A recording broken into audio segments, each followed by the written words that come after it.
Okay,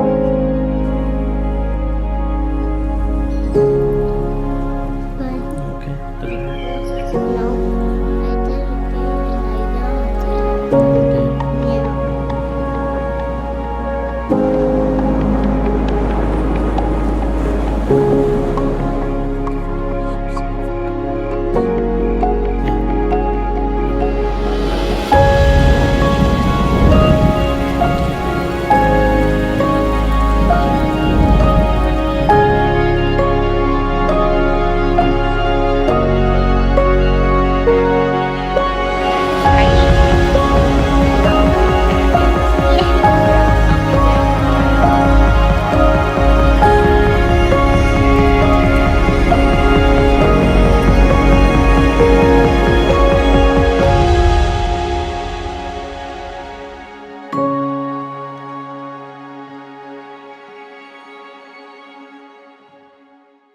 Welcome back once again to Solid Ground. This week we're looking at the 6th commandment.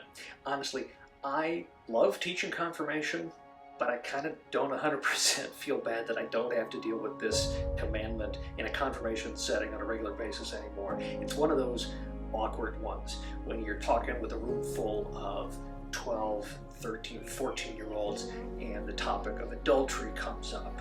To some degree, at that age, they think of it and they say, well, what does that have to do with me? I'm not married. I can't commit adultery.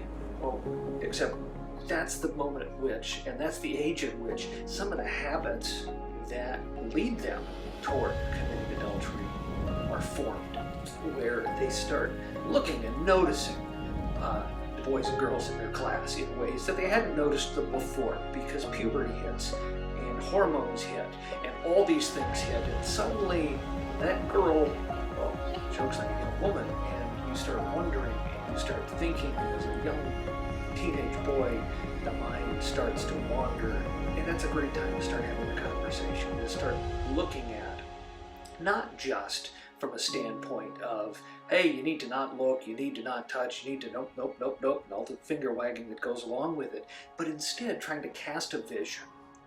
Cast a vision for what is it that this commandment is seeking to have us fulfill. You see, God created men and women to be in relationship, intimately in relationship with one another, but to do that with one man and one woman for a lifetime. God knew how we were wired. He knew the way in which He created us so that we would form bonds, and that there's a physical nature, a sexual physical nature to that bonding. But how that physical bonding, that emotional bonding, and our spiritual bonding to one another all interrelate and tie into one another to the point that if you abuse one, you damage the other. So our ability to connect, to be open and intimate with one other person in a marriage relationship is impacted by the way in which we look at others who we're not already bound to in the bonds of marriage. God has created a beautiful thing. Marriage is a beautiful thing. The family is a beautiful thing. And sex within the marriage is a beautiful thing.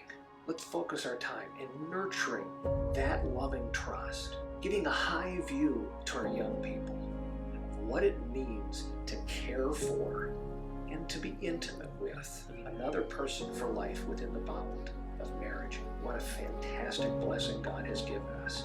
And we in the church need to embrace and really, really help one another to understand that blessing, and help young people to understand that, sex is not a dirty word. It's a gift from God.